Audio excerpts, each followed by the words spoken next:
Hey, everybody, and welcome. One thing that always fascinates me is the idea of brotherhood in the Christian faith. It's a powerful concept, isn't it? It really is. So today we're going to be taking a deep dive into this piece called How Can We Cultivate True Brotherhood in Service to God? Sounds great. I think this will be really insightful. I think so too. I think this is relevant to everyone, whether you're part of a church group looking to have some great discussion or even just someone who wants to grow a little bit closer in your faith. I think this will be a great episode. I totally agree. What struck me right away about this piece is that it emphasizes how central brotherhood is to the Christian life. Mm. It's not just some nice bonus. Yeah. It's woven into the very fabric of our faith. But why, though? Why should we really care about deepening these bonds? What makes this so important? Well, theologically speaking, it's about recognizing our shared identity in Christ. We're all baptized into one body, right? Right. And through that baptism, we become, and this is the term that the piece uses, co-heirs with Christ. Co-heirs. I like that. Yeah, meaning we share in his inheritance. Yeah. And that makes us fundamentally equal in God's eyes. I love how that term co-heirs really paints a picture of how we're all in this together. We're all part of this one big family. Exactly. And the piece uses this really vivid analogy. It says, from earthenware vessel to golden vessel, there is a journey. Which I think is a beautiful way of acknowledging that we're all at different points in our spiritual growth, but we're all being shaped and refined by God. That is beautiful. It's like we're all works in progress, but being refined together. Absolutely. So think about your own spiritual journey. Where do you feel you are in that transformation? Ooh, that is a great question. And, speaking of journeys, sometimes they can be a little bumpy, right? And this piece doesn't shy away from the challenges we might face when it comes to brotherhood. Let's be honest, we've all probably seen moments in church life that weren't exactly picture-perfect brotherhood, haven't we? Oh, absolutely. I think we'd be kidding ourselves if we said it was always smooth sailing. Exactly. And the piece honestly points out some of the things that can get in the way, like pride, jealousy, even a little competitiveness can sneak into church life. It's true. And those things, they don't just create a bit of tension. They can really undermine our unity and effectiveness as a community. Like if we're constantly comparing ourselves to each other, trying to one-up each other. It's like those negative feelings create cracks in the foundation of the community. Exactly. And it weakens us as a whole. Yeah. Have you ever felt that impact, those negative feelings? I know I have sometimes. Oh, for sure. I think we all have at some point. Yeah. And it's tough. It can be really disheartening. Yeah, it really can. But you know what I appreciate about this piece? It doesn't just point out the problems. It actually gives us some tools to work with, some actual steps we can take. It outlines 10 concrete tips for fostering genuine unity. Yes. And these aren't just vague ideas either. They're practical things we can put into action. Like one that really stood out to me is communicating love daily. And that doesn't just mean warm, fuzzy feelings, No, definitely not. It's about actively supporting each other. Exactly, like being there for each other in tangible ways. Putting those feelings into action. Right. And the piece gives us some really practical examples from Scripture, like rejoicing with those who rejoice, weeping with those who weep. Yeah, I love that. Entering into each other's joys and sorrows.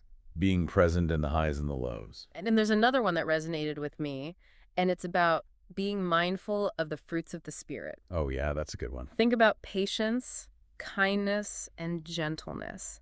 Those are so important for building any strong relationship, but especially within the church community. Definitely. I think it's worth asking ourselves, how do we see those qualities, or even the lack of them, impacting how we interact with each other in our church community? Oh, that's a good question. Because this deep dive isn't just about gaining knowledge, right? It's about applying it. It's about looking at our own lives and our own actions. Yeah, and asking ourselves, am I truly living out these fruits of the Spirit in how I treat my brothers and sisters in Christ? Absolutely. And, one of the things that can be really challenging, but also so crucial for strong brotherhood is that idea of forgiveness and reconciliation. Yeah, that's a big one. And the piece emphasizes that it's not just about one or the other. It's about both asking for forgiveness and being willing to grant it. And that can be tough. We can all understand the concept of forgiveness. Yeah. But actually putting it into practice. Especially within a community. Yeah. Yeah. It can be a whole different ballgame. It really can. And that's where I think this piece offers a really valuable perspective shift. It reminds us to forgive as Christ forgives us. Mhm. When we really grasp the depth of God's grace and forgiveness toward us, it changes how we approach conflict and hurt. It's about extending that same grace to others, isn't it? Exactly. It's about recognizing that we all mess up, Yeah. we all fall short, and that we all need that same grace extended to us. And when we do that, when we choose to forgive, it creates space for healing and restoration. Yeah, those bonds of brotherhood can actually become even stronger after conflict, which is pretty remarkable when you think about it. It really is. But here's another thing that I found so insightful. True brotherhood, it's not just about what happens within the church walls, right? It's about our impact on the world. And the piece connects this to that idea of living as salt and light. Yes, it's about recognizing that the unity and love we experience within the church, it's not meant to be contained. It's meant to overflow. Exactly. It's meant to impact our families, our workplaces, our communities. It's about being a source of hope and healing for those around us. The people who are hurting or lost or searching for something more. The piece really paints a picture of this community of believers so full of God's love that it spills over into every aspect of their lives. And it makes me wonder, how does that impact the world? How does the way we experience brotherhood within the church affect our interactions with those outside of it? That's a great question. And it leads to another one. How can you, as an individual, play a part in demonstrating God's love in your own life? Both within the church and outside of it. These are big questions, Yeah. And honestly, we could spend hours trying to unpack them. But I think the most valuable insights will come from you, from your own personal reflection. Absolutely. So we're going to take a quick break, but we'll be right back to continue unpacking this really vital topic. Yeah, there's a lot more to explore. Mm-hmm. We were talking before the break about those stumbling blocks to brotherhood, those things that can kind of creep in and, chip away at our unity. Well, this piece dives into a few specifics here, and it actually warns against comparisons and negative criticism. It's so easy to fall into those traps, though, isn't it? Like, we can get so caught up in judging where other people are at in their faith journey or even just comparing ourselves to others. Oh, yeah, absolutely. Yeah. And the piece, reminds us that each person has their own unique journey with God, Correct. their own timeline for growth. So instead of getting sidetracked by comparisons, it really encourages us to focus on our own progress and on supporting each other along the way. It's like that saying, comparison is the thief of joy, right? Oh, I love that. And it can totally steal the joy of brotherhood, too. Absolutely. And along those same lines, the piece also calls out slander and jealousy as, real threats to unity. Right. It's a reminder to really try to rejoice with those who rejoice. Yeah. To celebrate each other's successes and victories instead of letting envy take root. That's so important. And one of the things I find fascinating is how this piece connects those negative attitudes to the idea of spiritual warfare. Oh, yeah. Like, it's not just about being a good person or following etiquette, Okay. It's about recognizing that those unchecked pride and division, those things can actually open up space for negative spiritual influences to impact our lives and our community as a whole. That's a powerful point. It makes you think, doesn't it? It does. It makes you think, like, if those negative attitudes are so harmful, what can we do to combat them? What can we do to create a more positive, supportive environment in our communities? Right. Like, what are the practical steps here? Well, the piece offers some guidance. It talks about consistently supporting each other, standing in prayer for one another, offering encouragement, and embracing humility and patience, especially towards those who might be struggling or maybe just at a different stage in their faith journey. Yeah, you know what? I love how the piece brings in scripture here. It references 1 Thessalonians 5.12, which says, "Warn those who are disorderly, comfort those who are downcast, support the weak, be patient with everyone." That's such a beautiful picture of what it looks like to really live out brotherhood. It's active, it's engaged. It really is. And it's a good reminder that we're not meant to do this alone. We're meant to walk alongside each other. Through the good times and the bad. Exactly. And the piece suggests that when we come together in that way, in unity and love, something incredible happens.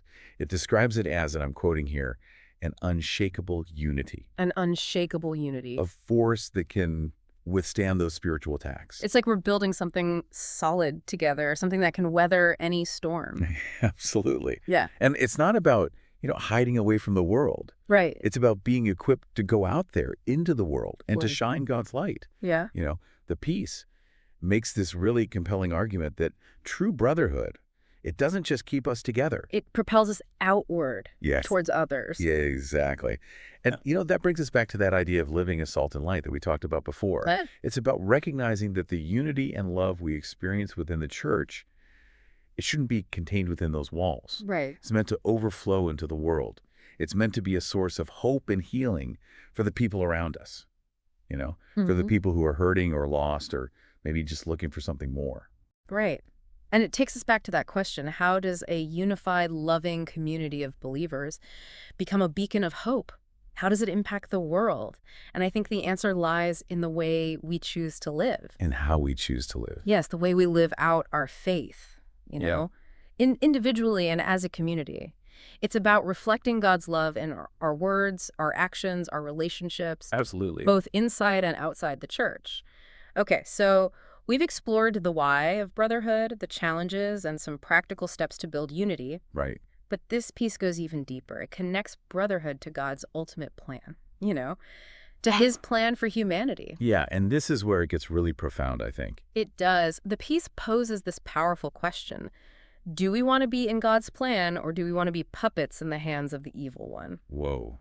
That's a question that makes you stop and think. It does. It's like a wake-up call, It reminds us that our choices have consequences, that the way we treat each other, the way we live out our faith, it matters. Absolutely. It's about choosing to align ourselves with God's purpose. With his plan for his people. Yes. It's about being part of something so much bigger than ourselves. I love that. And speaking of something bigger, the piece reminds us that true brotherhood doesn't just lead us inward, It Right. compels us outward to be that source of hope and healing for the world. Yeah, to be that salt and light. That city on a hill that can't be hidden. This has been such a rich conversation. It really has. We've covered a lot of ground, but as we wrap up, I think it's important to highlight a few key takeaways that really stood out. What about for you? Yeah, absolutely. I think for me, it's that reminder that brotherhood is not just this nice option for us as Christians. It's vital. It's woven into who we're called to be. Yeah. It really is vital and woven in. But you know what? It's also easy to get caught up in the ideas. Oh, totally. We can leave a service feeling all inspired and fired up about brotherhood. Oh, yeah. And then, I don't know about you, but for me, life just gets in the way. You fall back into old habits. Totally. And that's why I think this piece's message at the end is so important. It's like this reminder. Yeah. It's not just a nice option. Right. It's vital. It's a part of who we're called to be. I love how the piece puts it. It says, when we unite in love, we bring glory to God and strengthen his church. It's beautiful, isn't it? It is. It really emphasizes the power of unity. It's not just about, feeling good or having a nice harmonious social group. Right. It's about aligning ourselves with God's plan. Oh, and that's huge E. I love that. And speaking of aligning ourselves with God's plan, the piece reminds us that brotherhood isn't just about looking inward. It's about going outward too. Right. It's about being that source of hope and healing for the world around us. It's about being that salt and light. That city on a hill that can't be hidden. So as we wrap up this deep dive, I want to leave you with this final thought from the piece, which really resonated with me. Do we want to be in God's plan or puppets in the hands of the evil one? Whoa. It's a powerful question, isn't it? It is. It really makes you examine your heart, your motivations, your actions. Your choices. Yeah. Are we choosing unity and love and forgiveness? Yeah. Or are we letting those other things like pride and jealousy, division, are we letting those control us? It really is a choice. And it's a choice we make every single day. And what's so powerful is realizing that the impact of that choice, it goes way beyond ourselves. It affects our families, our churches, the world around us. This deep dive, I think it's given us all a lot to ponder. It really has. And if this topic really resonated with you and you want to explore this idea of brotherhood even more, I really encourage you to go back to the source material. Check out some of those Bible verses. There's so much wisdom there. Absolutely. There really is. Remember, this is just the start of the conversation. Keep diving deeper, keep exploring, and most importantly, keep seeking ways to live out this amazing calling of brotherhood. Thanks for joining us for this deep dive. Until next time.